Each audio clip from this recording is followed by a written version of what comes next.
പശ്ചിമേഷ്യൻ യുദ്ധം തീവ്രമാകുന്നു. ഖത്തറിലെയും സൗദി അറേബ്യയിലെയും ഊർജ കേന്ദ്രങ്ങൾ ലക്ഷ്യമിട്ട് കനത്ത ആക്രമണമാണ് ഇറാൻ നടത്തിയത്. ഇസ്രയേൽ ഇറാന്റെ സൗത്ത് പാസ് ഗ്യാസ് ഫീൽഡിൽ ആക്രമണം നടത്തിയിരുന്നു. പിന്നാലെയാണ് മിഡിൽ ഈസ്റ്റിലെ ഊർജ കേന്ദ്രങ്ങൾ ലക്ഷ്യമിട്ട് ഇറാൻ ആക്രമണം കടുപ്പിച്ചത്. ഗൾഫ് മേഖല അതീവ ജാഗ്രതയിലാണ്. റിയാദിലെ വ്യാവസായിക മേഖലയിൽ സ്ഫോടനങ്ങളും തീപിടുത്തങ്ങളും ഉണ്ടായി.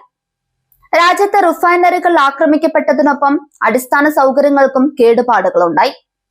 ലോകത്തിലെ ഏറ്റവും വലിയ LNG സൗകര്യമുള്ള ഖത്തറിലെ റാസ് ലഫാൻ വ്യാവസായിക നഗരവും ആക്രമിക്കപ്പെട്ടു. ആക്രമണത്തിൽ വ്യാപക നാശനഷ്ടങ്ങൾ ഉണ്ടായതായി മാധ്യമങ്ങൾ റിപ്പോർട്ട് ചെയ്യുന്നുണ്ട്. ഡ്രോണുകളും മിസൈലുകളും വ്യോമ പ്രതിരോധ സംവിധാനങ്ങൾ തടഞ്ഞതായി അധികൃതർ അറിയിച്ചു. ലോകത്തെ ഏറ്റവും വലിയ LNG കയറ്റുമതി പ്ലാന്റാണ് ഖത്തറിലെ റാസ് ലഹാൻ ഇൻഡസ്ട്രിയൽ സിറ്റി. ബുധനാഴ്ച രാത്രിയാണ് ആക്രമണം ഉണ്ടായത്. ആഗോള LNG വിതരണത്തിന്റെ 1/5 കൈകാര്യം ചെയ്യുന്ന പ്ലാന്റാണ് റാസ് ലഹാൻ. പ്ലാന്റിന് നേരെ 5 മിസൈലുകളാണ് ഇറാൻ തൊടുത്തുവിട്ടത്. 4 മിസൈലുകളെ ഖത്തർ പ്രതിരോധ സേന ആകാശത്ത് വെച്ച് വെടിവെച്ചിട്ടു. ഒരെണ്ണം പ്ലാന്റിൽ പതിച്ചു. വ്യാഴാഴ്ച പുലർച്ചെ വീണ്ടും ഇറാൻ ഇവിടെ ആക്രമണം നടത്തി. ആക്രമണത്തിൽ പ്ലാന്റിൽ വലിയ തീപിടുത്തമുണ്ടായി. ആക്രമണത്തിൽ ആളപായമില്ല. ജീവനക്കാരെ സുരക്ഷിത സ്ഥാനത്തേക്ക് നേരത്തെ തന്നെ മാറ്റിയിരുന്നു. തീ നിയന്ത്രണ വിധേയമാക്കിയതായും അധികൃതർ അറിയിച്ചു. ആക്രമണത്തെ ശക്തമായി അപലപിച്ച ഖത്തർ രാജ്യത്തിന്റെ പരമാധികാരത്തിന്മേലുള്ള കടന്നുകയറ്റമാണ് ഇതെന്ന് വ്യക്തമാക്കി. ഇറാന്റെ സുരക്ഷാ ഉദ്യോഗസ്ഥരോട് 24 മണിക്കൂറിനുള്ളിൽ രാജ്യം വിടാനും ഖത്തർ ഉത്തരവിട്ടു. അബുദാബിയിലെ ഹബ്ഷാൻ ഗ്യാസ് പ്ലാന്റിന് സമീപം മിസൈൽ അവശിഷ്ടങ്ങൾ പതിച്ചു. ഇതേ തുടർന്ന് പ്ലാന്റിന്റെ പ്രവർത്തനം താൽക്കാലികമായി നിർത്തിവെച്ചു.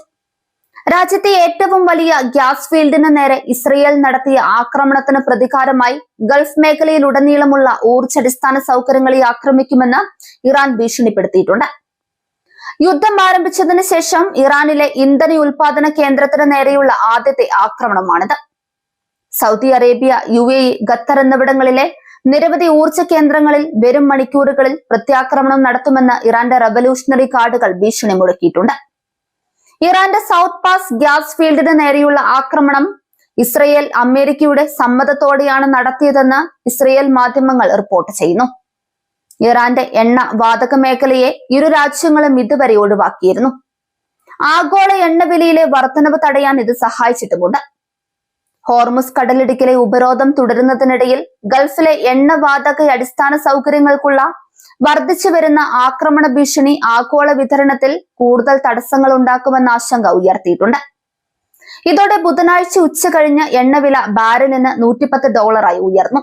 സൗദി അറേബ്യയിലെ Samref refinery, Jubail petrochemical complex, UAEയിലെ അൽ ഹോസൻ ഗ്യാസ് ഫീൽഡ്, ഖത്തറിലെ Mesaieed petrochemical complex, holding company Ras Laffan refinery എന്നിവ ലക്ഷ്യമിട്ട് ഇറാൻ ആക്രമണം നടത്തിയേക്കുമെന്ന് ഇറാനിലെ മാധ്യമങ്ങൾ റിപ്പോർട്ട് ചെയ്യുന്നുണ്ട്. ഡ്രോൺ, മിസൈൽ ആക്രമണങ്ങളുടെ ആഘാതവും ഹോർമുസ് കടലിടുക്ക് വഴിയുള്ള കപ്പൽ സഞ്ചാരത്തിന് ഇറാന്റെ നിയന്ത്രണവും കാരണം ഈ മേഖലയിൽ നിന്നുള്ള ദൈനംദിന എണ്ണ കയറ്റുമതി 60% കുറഞ്ഞു. പൈപ്പ് ലൈനുകളും സംഭരണ സൗകര്യങ്ങളും അവയുടെ ശേഷിയിലെത്തി. എണ്ണ വാതക ഉൽപാദനം കുറയ്ക്കാൻ ഇത് ഗൾഫ് രാജ്യങ്ങളെ നിർബന്ധിതരാക്കിയിരിക്കുന്നു.